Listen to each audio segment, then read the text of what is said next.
Assalamualaikum warahmatullahi wabarakatuh. Salam guru penggerak, tergerak, bergerak, menggerakkan. Bapak Ibu guru hebat, izinkanlah saya memaparkan materi demonstrasi kontekstual pendidikan berpihak pada murid modul 1.1 A6. Sebelum saya mulai, izinkan saya memperkenalkan diri. Nama saya Musa Adatin, calon guru penggerak angkatan 9 dari Kabupaten Malang.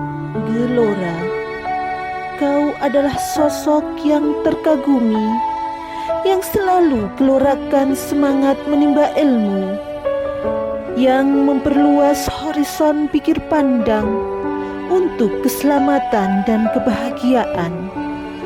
Jangan pernah atom-atom waktu melenggang sia hidup dalam keasyikan. Hura-hura berteleria, semua tiada guna. Dalam memajukan pendidikan di Indonesia, Ki Hajar Dewantara telah mendirikan Taman Siswa pada 3 Juli 1922.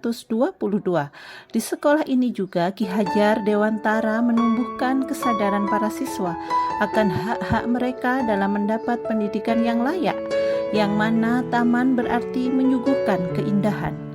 Dan adapun tujuan pendidikan adalah untuk menuntun segala kodrat yang ada pada anak agar dapat mencapai keselamatan dan kebahagiaan yang setinggi-tingginya, baik sebagai manusia atau anggota masyarakat.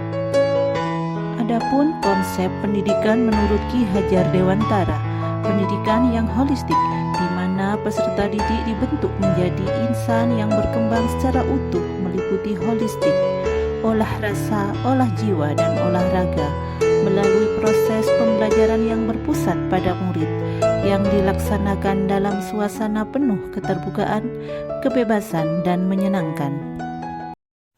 Dalam filosofi pendidikan menurut Ki Hajar Dewantara terdapat juga tripusat pendidikan. Yang pertama yakni lingkungan keluarga, yaitu pendidikan pertama dan utama yang dilaksanakan oleh anggota keluarga. Yang kedua yakni lingkungan sekolah, yaitu pendidikan yang dilaksanakan oleh guru di sekolah setelah melewati lingkungan keluarga.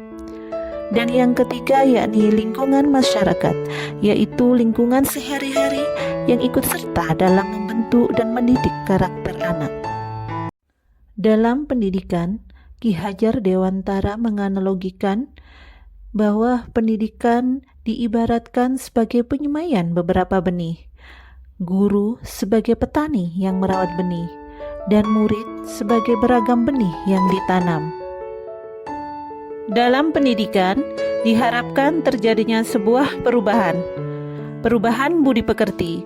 Budi berarti cipta, rasa, dan karsa. Cipta menanamkan pikiran. Rasa bisa memperhalus perasaan. Sedangkan karsa bisa memperkuat kemauan.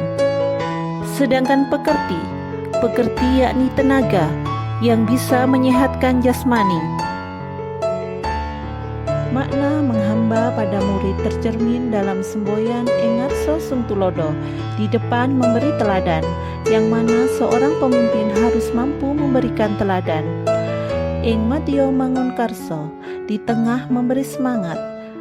Seseorang di tengah kesibukannya harus bisa membangkitkan semangat. Tutwuri Handayani, dari belakang memberi dorongan. Seseorang harus memberikan dorongan, baik moral dan semangat kerja dari belakang. Dalam pendidikan, terdapat karakteristik pendidikan yang berpusat pada anak. Yang pertama, yakni manusia merdeka. Tujuan utama dari pendidikan adalah agar anak selamat dan bahagia, baik sebagai individu maupun sosial.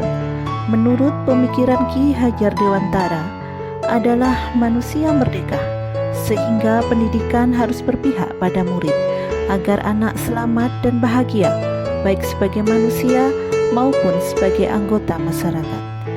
Yang kedua yakni kodrat anak. Pendidikan yang berpihak pada murid merupakan pendidikan yang dielaborasi terkait kodrat alam dan kodrat zaman.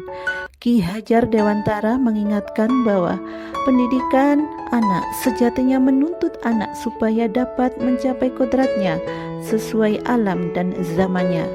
Yang ketiga, yakni mengembangkan bakat dan minat siswa. Pendidikan yang berpihak pada anak adalah pendidikan yang memperhatikan minat, bakat, dan kemampuan yang dimiliki masing-masing anak. Bakat adalah kemampuan bawaan dari lahir, sedangkan minat terbentuk selama proses tumbuh kembang anak.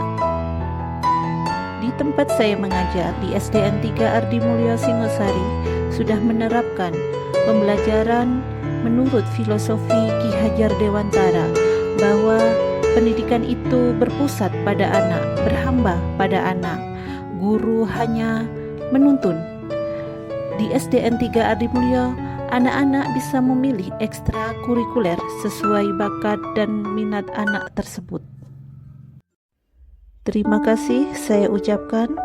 Wassalamualaikum warahmatullahi wabarakatuh. Sekian dan salam bahagia untuk kita semua.